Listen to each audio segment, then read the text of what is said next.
сӯхтор дар нуқтаи фурӯши сӯзишворӣ «Экоойл» воқеъ дар ноҳияи Синои шаҳри Душанбе, ки 1 майи соли 2021 ба амал омад, 29 нафарро маҷрӯҳ кард.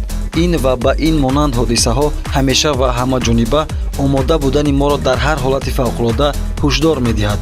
зеро омода будан ба ҳар ҳолати фавқулода сабаби коҳиши зарар шуда моро водор месозад, ки барои дифоъ аз молу ҷонамон ҳамеша ҳушёр бошем. таркиши зарфҳои нигаҳдории маводи сӯзишворӣ ва лӯлаи газ дар нуқтаҳои фурӯши сӯзишворӣ, ки баъдан ба сӯхтори шадид табдил ёфта ба ҳаёту рӯзгори мо хисороти молию ҷонӣ мерасонад, ба ягон мавсими сол вобастагӣ надорад. махсусан дар фасли тобистон ҳолатҳои зиёди сӯхтор дар нуқтаҳои фурӯши сӯзишворӣ ба амал меояд.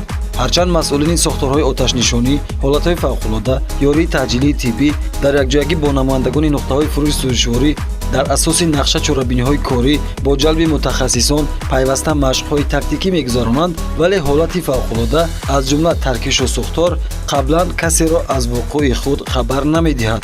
аммо дар ин замина мутахассисон доир намудани омӯзишҳои тактикӣ дар нуқтаҳои фурӯши сӯзишвориро яке аз роҳҳои пешгирии ҳолатҳои хатарнок арзёбӣ мекунанд.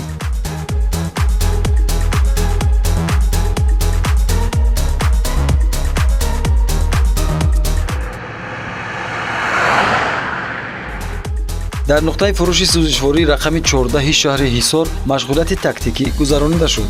аз рӯи сценарияи таҳияшуда дар нуқтаи нигоҳдории маводи сӯзишворӣ гӯё сӯхтор ба амал омад. талаботи сценария ҳангоми ба амал омадани сӯхтор дар нуқтаи фурӯши сӯзишворӣ ин гузоштани парчами ранги сурх дар мавзеи ҳодиса мебошад. ҳамин тавр онҳое ки сӯхторро мушоҳида карданд дар ҷои ҳодиса парчам гузоштанд ва навбатдор баробари қабули хабари сӯхтор бо хадамоти давлатии оташнишонӣ мухобира кард. хадамоти оташнишонӣ дар он парки бензин сӯхтор ба амал омадааст. сӯхтор ба амал омад. майдони нуқтаи сӯзишвориро тарк намоед. баъд аз хабаррасонӣ ба хадамоти давлатии оташнишонӣ, бахши ёрии таъҷилӣ ва шуъбаи кумитаи ҳолатҳои фавқулода ва мудофиаи гражданӣ назди ҳукумати ҷумҳурии Тоҷикистон дар шаҳри Ҳисор таҳлияи одамон ва мошинҳо аз майдони ҳодиса оғоз шуд. ёдрас мешавем, ки дар вақти ба вуқӯъ омадани сӯхтор дар нуқтаи фурӯши сӯзишворӣ фаъол кардани муҳаррики воситаи нақлиёт манъ аст. аз ин рӯ хизматчиёни нуқтаи фурӯши сӯзишворӣ мошинҳоро дар ҳолати хомӯш будани муҳаррик аз майдон берун мекунанд. дар марҳилаи баъдӣ барқ хомӯш ва роҳи даромад ба нуқтаи фурӯши сӯзишворӣ маҳкам карда шуд. то омадани қувваҳои хадамоти таъҷилии дахлдор, кормандони нуқтаи фурӯши сӯзишворӣ кӯшиш мекунанд оташро мустақилона хомӯш намоянд ва ё шиддати онро кам кунанд. дар идомаи машқи тактикӣ омӯзишӣ нақлиёти махсуси оташнишонӣ ба ҷои ҳодиса мерасад.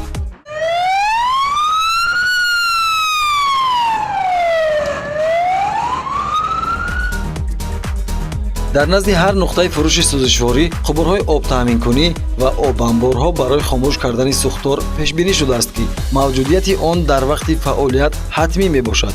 вақте оби захиравии мошини сӯхторхомӯшкунӣ ба анҷом мерасад, нақлиёти оташнишонӣ обро аз обанбор ва ё қубури обтаъминкунӣ гирифта ба мавзеи сӯхтор интиқол медиҳад.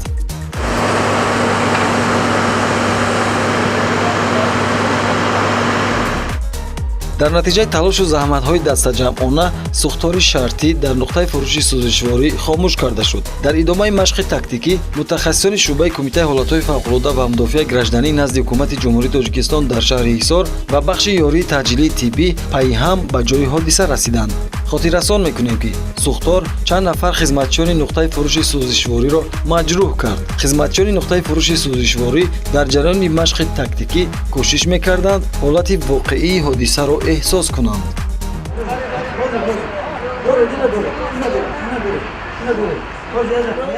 кормандоне ки дар натиҷаи ин ҳодиса осеб надиданд, ба маҷрӯҳон ёрии аввалини тиббӣ расонида кӯшиш мекарданд ба пизишкон ҳам ёрӣ расонанд.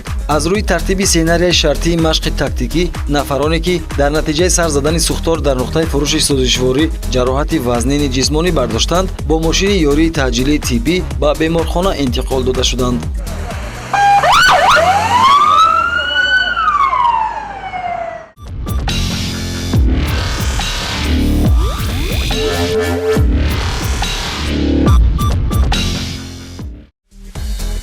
мутахассисони шуъбаи кумитаи ҳолатҳои фавқулода ва мудофиаи гражданӣ назди ҳукумати ҷумҳурии Тоҷикистон дар шаҳри Ҳисор бо истифода аз таҷҳизоти кории худ миқдори газ дар ҳаворо муайян карданд.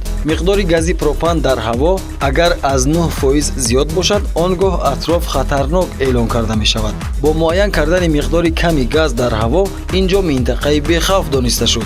дар интиҳои машқи тактикӣ масъулини ҷамъияти дорои масъулияташ маҳдуди «Газпромнефт Тоҷикистон» ба иштирокчиёни фаъоли машғулияти омӯзишӣ сипосномаву тӯҳфаҳо тақдим карданд. мақсади асосии гузаронидани чунин машқҳо ин баланд бардоштани савияи дониши касбӣ, ҳам кормондони нуқтаи фурӯши сӯзишворӣ мебошад, ҳам хадамотҳои таъҷилӣ. гузаронидани омӯзиши ҳамаҷониба барои рафъи ҳолатҳои фавқулода, хатарнок ва сӯхтор дар нуқтаи фурӯши сӯзишворӣ амали оперативӣ тактикии кормандонро устувор мегардонад. хизматчиёни нуқтаи фурӯши сӯзишворӣ дар вақти гузаронидани машқҳои омӯзишӣ хусусияти иншоотро дарк карда, ҷои пайдоиши ҳолати фавқулодаро муайян намуда, консепсияи тактикиро омода ва нақшаи маҳаллисозиву таҳлияро тайёр мекунанд. чорабине ки имрӯз гузаронда шуд аз тарафи роҳбар истод баҳои хуб гузошта шуд. дидем ки ҳа камбудиҳо ҳаст, бекамбудӣ нест. камбудие ки дамо буд мо барои худмон ислоҳ кардем. вақте ки агар мо ин чорабиниҳоро пешбинӣ кунему, ин чорабиниҳоро амалӣ гардонем, барои рафтори оянда пешгирӣ кардани ҳар хел ҳодисаҳо ба мо ин як ёрдамчӣ тайёр мешавад. бехатарии истеҳсолӣ дар нуқтаҳои фурӯши сӯзишвории ҷамъияти дорои масъулияташ маҳдуди «Газпромнефт Тоҷикистон» дар заминаи системаи идоракунии бехатарии истеҳсолӣ амалӣ гардонида мешавад ки бахшҳои он аз ҳифзи меҳнат, бехатарии саноатӣ, бехатарӣ аз сӯхтор, бехатарии экологӣ ва мудофиаи гражданӣ иборат мебошад. аз тарафи роҳбарияти ҷамъияти дороаш масъулияташ маҳдуд «Газпромнефт Тоҷикистон» нисбати таъмини бехатарӣ диққати ҷиддӣ дода мешавад. дар ҷамъияти мо якчанд намуди омӯзишҳо ҳаст. омӯзишҳои оиди бехатарӣ кор дар баландӣ, бехатарии сӯхтор, бехатарии меҳнат ва бехатарии ҳифзи саломатӣ. дар асоси нақша дарсҳо мегзаранд. баъди тамом шудани дарс аз онҳо имтиҳон қабул карда баъд ба кор иҷоза дода мешавад.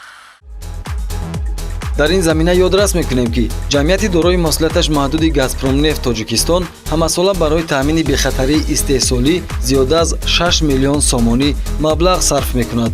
ин аст ки муштариён ҳангоми хариди маводи сӯзишворӣ ва бархурдор шудан аз хизматрасонӣ дар нуқтаҳои фурӯши сӯзишвории ин ҷамъият худро роҳату бехавф эҳсос мекунанд.